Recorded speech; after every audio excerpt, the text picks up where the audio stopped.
This is Corolla DeVille, and you're watching Inkwife TV. In this episode, I have a client who has a surgery scar on the back of her spine. And she wanted it covered, not completely covered, but she wanted something pretty and floral that would distract from it. But, sometimes you still want to be able to see it a little bit, but not have it be the main focus above the hairline of your shirt. Contouring your stencil can be tricky sometimes.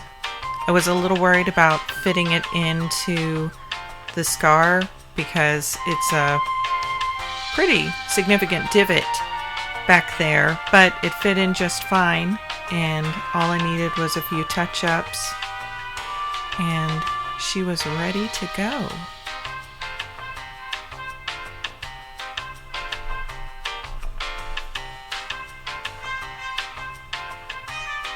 For this tattoo, I'm using a 5-round liner.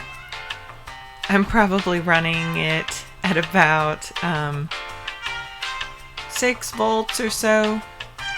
I was being really careful because in my experience, when you go over scar tissue, sometimes, even when it's been healed, this scar was 2 years old.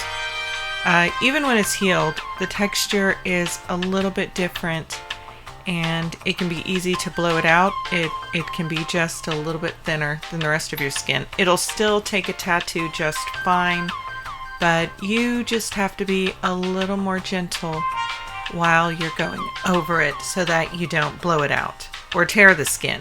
And the same is true on stretch marks. The skin is just a little bit thinner, and it is easy to blow it out. So that's something to keep in mind. But other than that, working over scars and stretch marks is no problem. You just have to finesse it a little bit. Be a little more gentle, take your time. If you do all that, should come out great. My client did say that she had no feeling, or very, very little feeling, where the scar is. So luckily for her, that didn't hurt much at all. But I do know from personal experience that meaty tissue up on the top of the shoulders can be pretty sensitive. So that part was a little bit more difficult, I think. And as you can see, we put the word mom in that little leaf because, sometimes in a tattoo you got to put a little memorial name, hide it into there. I think that, I recently got a neck tattoo, and I feel that more painful than the neck tattoo is having to hold your neck at a particular angle because your neck cramps up so badly. But it does take your mind off of the needles jabbing into your skin. So, it's got its thing. Her hair kept getting in my way a bit, so my solution to that was to soak a paper towel with some soapy water and get her hair, as wet as I could, and continually keep sweeping it back to the side. And as you can see, her hair continued to dry and want to fall into it, but I kept using the damp paper towel to sort of sweep her hair out of the way, and that would kind of hold it glued for a little bit. I think I probably also used some A&D ointment in there too to kind of glue it out of the way. But that works, you got to do whatever you can. It would be smart of me to get like some of the women's hair bands that are for going to the gym or something, so that clients could wear it, could borrow it, and it would keep those tiny hairs out of the way of my tattoo. It's a good idea. By the way, people wonder about if tattoos behind the ear hurt. I don't have one specifically up there. My tattoo goes up a little bit the side of my neck, but not for what would be officially called behind the ear. But I will say I've never heard anyone complain about it hurting, so I'm going to assume that it's not bad at all. And from experience, the higher up on the side of the neck I have gotten, the less irritating it seemed to be. So behind the ear seems to be pretty safe. Now that I'm showing you the shading, I believe I'm running the rest of the video in real time. All the clips are in real time, not sped up, because I want you to see the actual pace that I'm going at while I'm shading with a 5-round liner. I'm using sort of a whip shade effect, and I've turned my machine down to about 4.8 volts. My needle is poking out just a little bit longer than I was using for lining, just maybe half a millimeter more, millimeter tops. But I run the machine very slow and gently, lightly drag it over the skin, and I can feel every little time that it hits the skin. And how it feels determines, that's what tells me what the effect it's having on the skin. I can tell if I'm hitting too hard. I can tell if I'm hardly hitting at all. I can tell if I'm pushing in too much and the machine is catching in the skin, and that's definitely something you don't want to do. But all of this that I'm finishing with, I'm doing it just based off of feeling.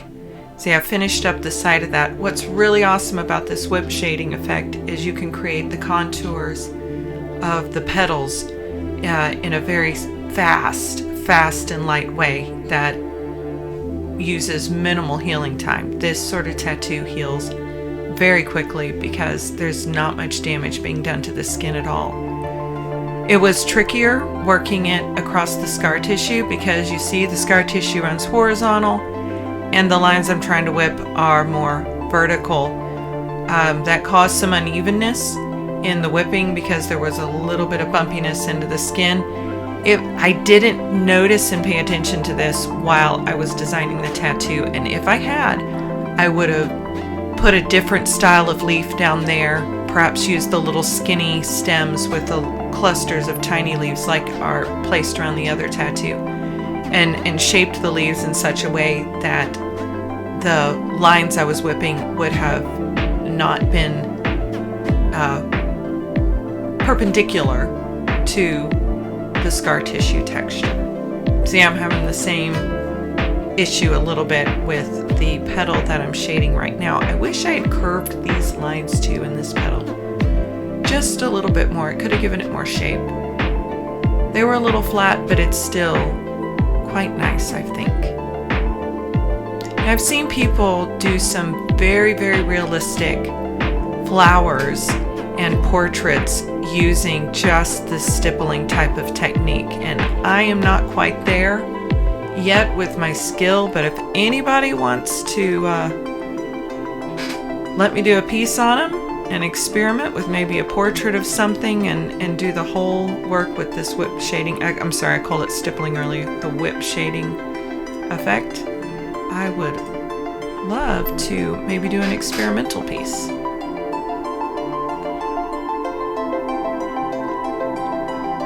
You see that the first layer of shading I did came out very light.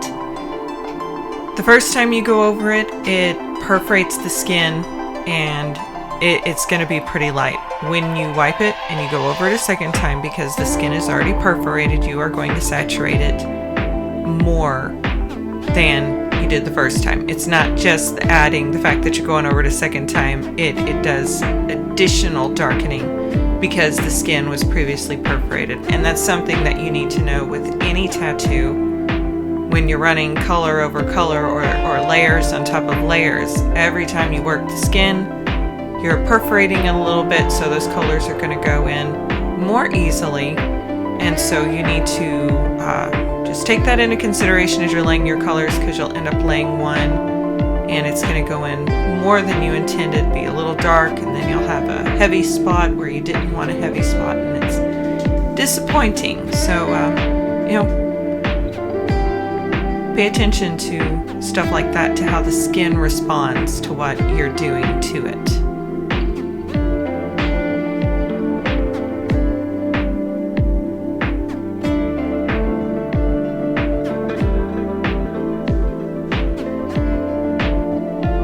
like showing this in real time because I'm not a slow artist. I take my time, but I try to make everything count. And I found in my career that as I slow down, I really don't lose that much time.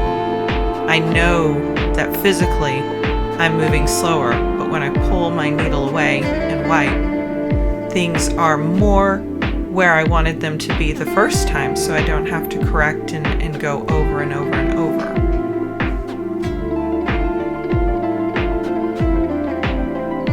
Here I am finishing up on the top of the scar.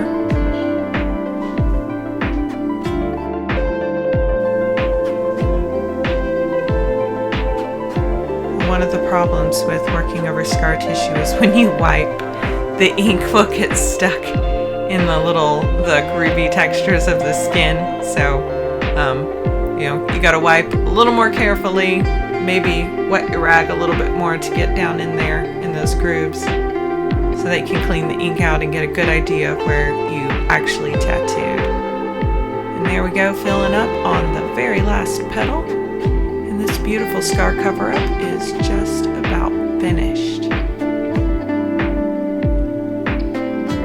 There we go. You see how you can use all the little whip shade lines to create the shapes in the petals. It's a wonderful effect that I really enjoy using. It looks really good with watercolor, by the way, if you're into throwing some color with something like that. Anyway, thank you guys for watching. We'll see you next time.